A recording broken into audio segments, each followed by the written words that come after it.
Jésus déclarait à la foule, « Je vous le dis à vous qui m'écoutez, aimez vos ennemis, faites du bien à ceux qui vous haïssent, souhaitez du bien à ceux qui vous maudissent, priez pour ceux qui vous calomnient.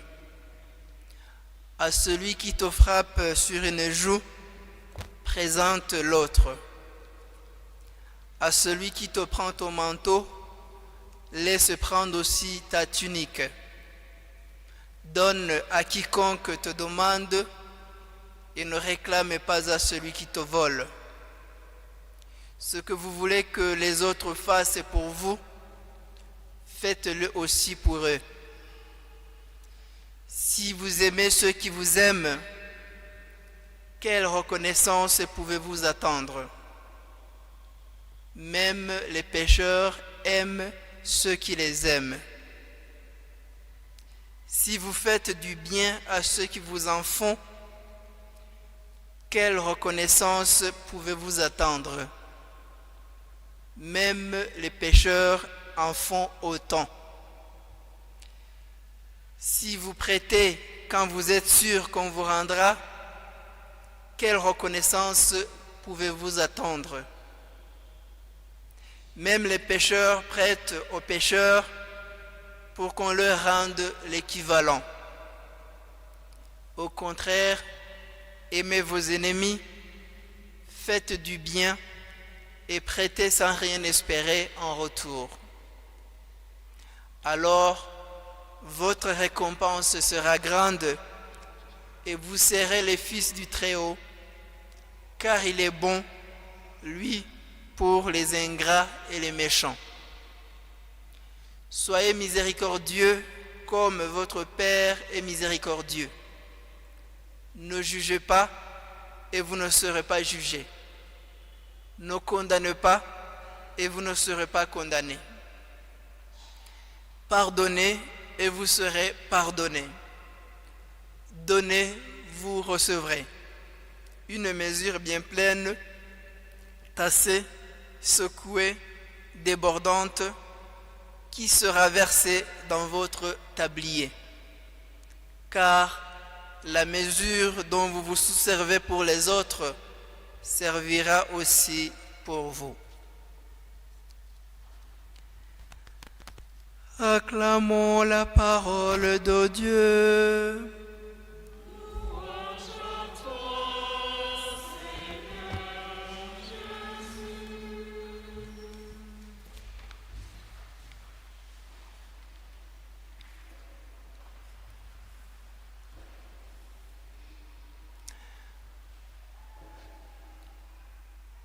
Le passage de l'évangile d'aujourd'hui fait partie du sermon de Jésus sur la montagne selon la version de Saint Matthieu ou le sermon sur la plaine selon la version de Saint Luc. Et l'évangile que nous venons d'entendre vient de Saint Luc. Il décrit la puissance de l'amour chrétien lorsqu'il s'exerce dans le pardon inconditionnel. C'est la loi de la charité. L'amour des ennemis, l'entraide et le pardon. Ce passage de Saint Luc, le chapitre 6, du verset 27 au verset 38, nous donne l'enseignement moral révolutionnaire de Jésus sur les choix corrects dans nos relations interhumaines.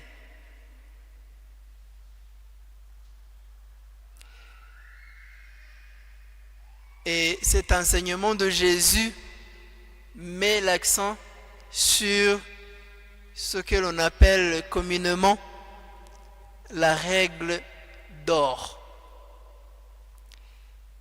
Ce que vous voulez que les autres fassent pour vous, faites-le aussi pour eux. Voilà la règle d'or.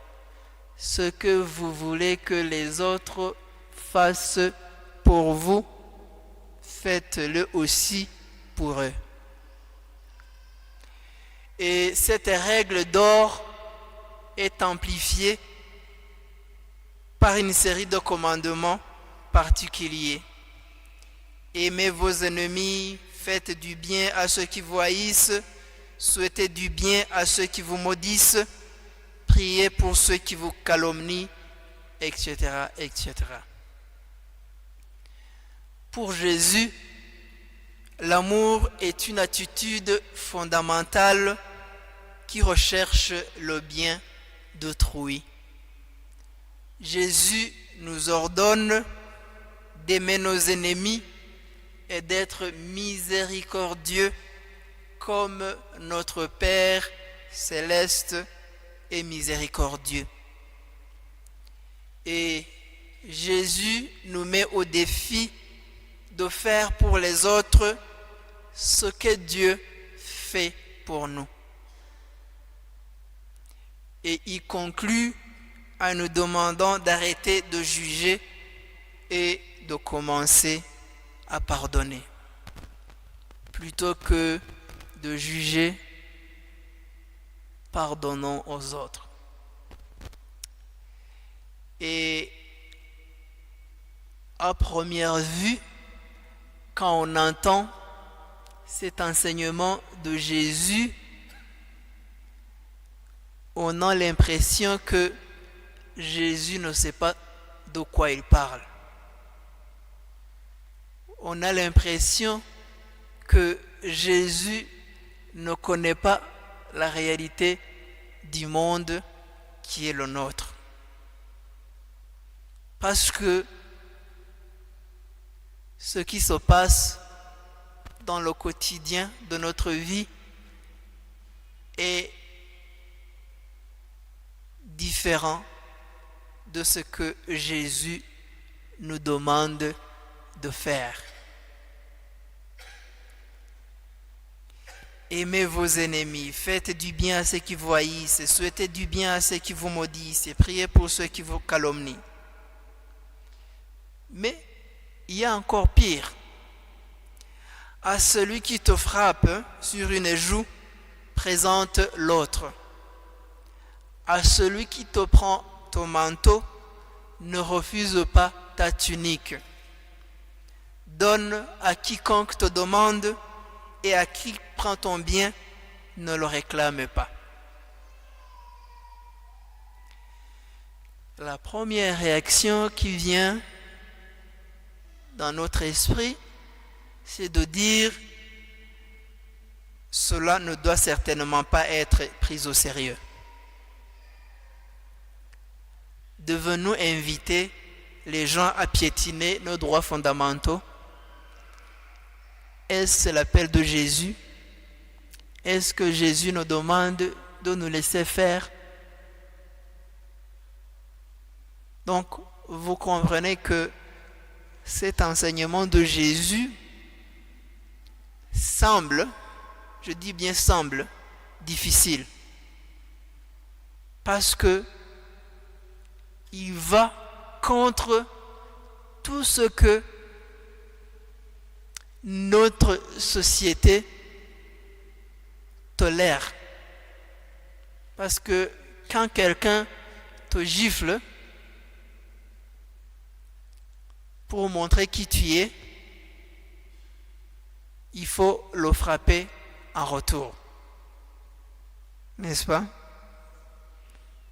Si tu ne frappes pas en retour, c'est que tu reconnais que tu es faible. Si quelqu'un t'insulte, tu lui sors 2 ou 3 insultes pour faire le magistre, le davantage, pour montrer qui est le plus fort. Donc, on a l'impression que l'enseignement de Jésus est irréaliste. Pourtant, loin d'être une lâcheté, la mise en œuvre de cet enseignement exige une force intérieure considérable et un fort sentiment de sécurité. Elle exige une conscience élevée de la dignité, de la valeur et des droits inaliénables de toute personne, quel que soit son comportement. Donc, l'enseignement de Jésus n'est pas aussi irréaliste que ça. L'enseignement de Jésus n'est pas aussi utopique qu'il nous semble. Il nous faut beaucoup plus de courage et de force pour ne pas rendre l'appareil, pour ne pas gifler celui qui nous gifle, pour ne pas insulter celui qui nous insulte. Parce que si nous giflons, si nous insultons celui qui nous insulte, on aggrave la situation. Parce que quand quelqu'un te frappe et que tu le frappes, ça veut dire que là où il y avait une seule offense, on en a deux. Et si on continue, on en a 3, on en a 4, on en a 5, jusqu'à l'infini. C'est ce que nous appelons le cycle de violence. Et c'est pour ça que Jésus est contre cela. Jésus est contre ce cycle de violence. Jésus veut briser ce cycle de violence. Et si vous pensez que cet enseignement de Jésus est utopique, est irréaliste, il faut relire la première lecture d'aujourd'hui, tirée du premier livre de Samuel. La première lecture d'aujourd'hui est l'un des exemples de l'évangile d'aujourd'hui mis en pratique. C'est l'histoire du roi Saül qui est sorti avec 3000 soldats, 3000 personnes pour aller tuer une seule personne. Et cette personne, c'est David. Vous vous rendez compte?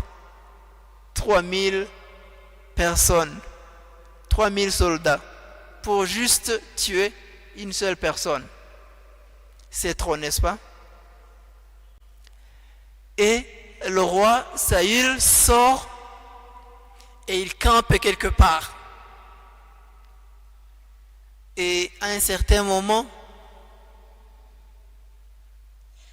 il est pris d'un sommeil lourd. Il s'endort. Et David et Abishai entrent dans le camp de Saül, qui dormait avec sa lance plantée en terre près de sa tête. Abishai dit alors à David: aujourd'hui, Dieu a livré ton ennemi entre tes mains. Laisse-moi donc le clouer à terre avec sa propre lance d'un seul coup, et que je n'aurai pas à m'y reprendre à 2 fois.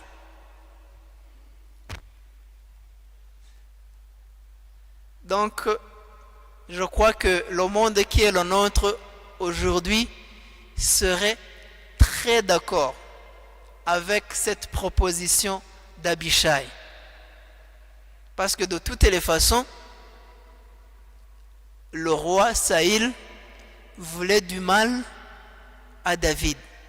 Il voulait éliminer physiquement David. Alors, si une occasion se présente pour éliminer ton ennemi, la logique du monde voudrait que on le fasse sans broncher.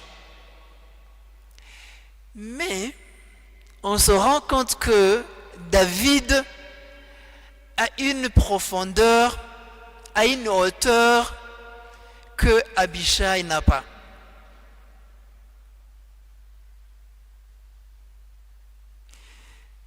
David a refusé de tuer le roi Saül parce que le roi avait été choisi et oint. Il avait reçu l'onction de Dieu. Et David dit, je ne peux pas mettre la main sur celui qui a été choisi et oint par Dieu lui-même. Cependant, il retire discrètement la lance et la gourde d'eau qui appartenaient au roi Saül. Et quand Saül se réveille, il réalise à quel point il avait été proche d'être tué par l'homme qu'il voulait tuer. David avait fait valoir son point de vue. Il respectait la dignité de Saül, même si ce dernier était méchant. Rappelez-vous que Dieu est miséricordieux envers les ingrats et les méchants. Et c'est ce que fait David envers Saül, le roi Saül. Le roi Saül est méchant. Mais David a épargné sa vie. Ce faisant, David a également révélé sa force et sa grandeur. Et cela est reconnu par le roi Saül qui dit plus tard, plus loin dans le texte, « Béni sois-tu mon fils David, oui tu feras de grandes choses et tu réussiras sûrement. » Je ne sais pas si vous remarquez, ici il se passe quelque chose d'extraordinaire. La malédiction du roi Saül se transforme en bénédiction. Saül, qui était sur le point de tuer David, le bénit maintenant. Parce que il s'est rendu compte que David n'était pas du tout son ennemi. Il s'est rendu compte que David était de loin différent de la personne qu'il pensait qu'il était.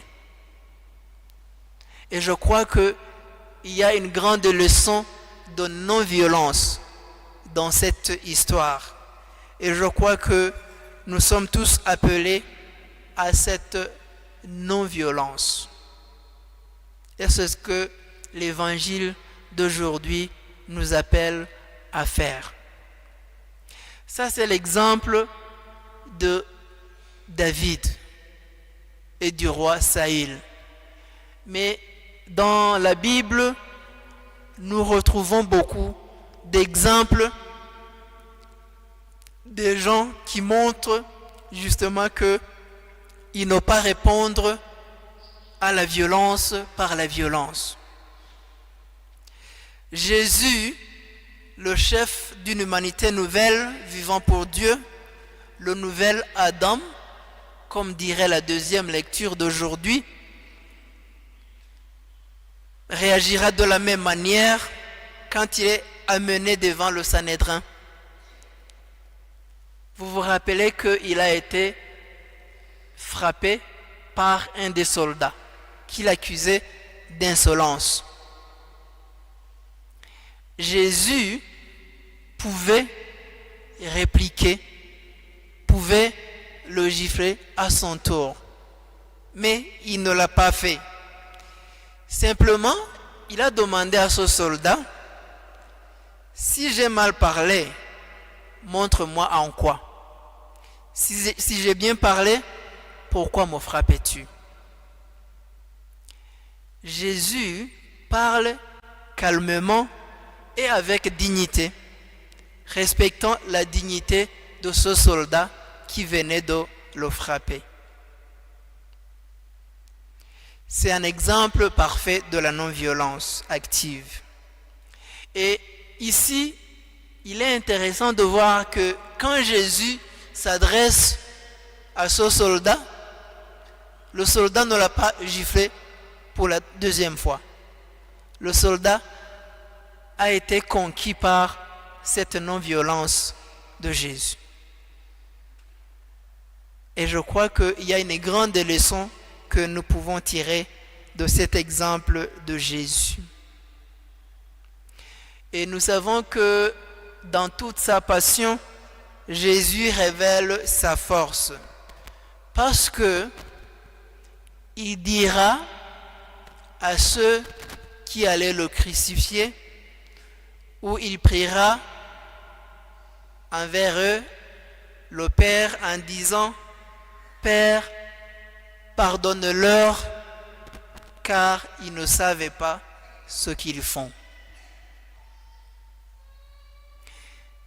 Même dans l'Ancien Testament, ce n'est pas seulement le Nouveau Testament, même dans l'Ancien Testament, nous trouvons des exemples de la non-violence, où nous trouvons des situations où l'agressé donne une seconde chance à l'agresseur. Le prophète Ézéchiel écrivait: Est-ce que vraiment je prendrai plaisir à la mort du méchant, oracle du Seigneur Dieu, et non pas plutôt à ce qu'il se détourne de ses chemins et qu'il vive? Ne pas prendre plaisir à la mort du méchant. Donc, avec tous ces exemples, ce que Jésus dit dans l'Évangile est loin d'être impossible ou idéaliste. C'est la seule voie vraiment humaine et pas seulement chrétienne à suivre. Et la plupart du temps, ce n'est pas aussi difficile qu'il y paraît. Il s'agit en réalité d'une question d'attitude, une question de conviction. Il est facile pour le chrétien d'aimer des ennemis parce que, à proprement parler, le vrai chrétien n'est pas censé avoir des ennemis. Le vrai chrétien n'est pas censé avoir des ennemis dans le sens des personnes contre lesquelles il éprouve une haine ou un ressentiment profond. Comme chrétiens, nous n'avons pas le droit d'avoir de la haine, nous n'avons pas le droit d'avoir un ressentiment envers les autres.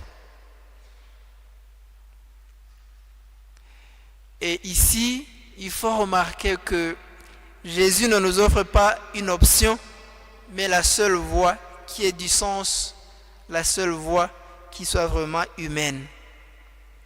Jésus lui-même est notre modèle. Et une autre remarque que nous pouvons tirer à propos de cet évangile, c'est que l'enseignement de Jésus ne s'adresse pas ou ne concerne pas seulement les fils d'Israël. Ce ne sont pas seulement les fils d'Israël qui sont appelés à aimer les ennemis et à faire du bien. Ce sont tous ceux qui sont venus l'écouter, nous dit l'évangéliste Luc au début de ce passage de l'évangile. Tous ceux qui sont venus écouter Jésus sont appelés à aimer leurs ennemis et à faire du bien. Tous, sans distinction, sont également conviés à devenir disciples de celui qui s'appelle lui-même le Fils de l'homme. Tous peuvent devenir comme lui, le Fils du Très-Haut, à la seule condition de devenir miséricordieux comme leur Père céleste est miséricordieux. Alors, après cet enseignement de Jésus, essayons d'imaginer combien de guerres, combien de millions de morts auraient pu être évitées si nous avions suivi ces enseignements de Jésus. Rappelons-nous d'une chose. Alors qu'il est pendu, nu, dépouillé de toute dignité, victime d'une violence indestructible, c'est à ce moment-là que Jésus manifeste son pouvoir de l'amour, son triomphe. C'est à ce moment-là que nous remarquons que la mort, la haine n'aura jamais le dessus par rapport à l'amour.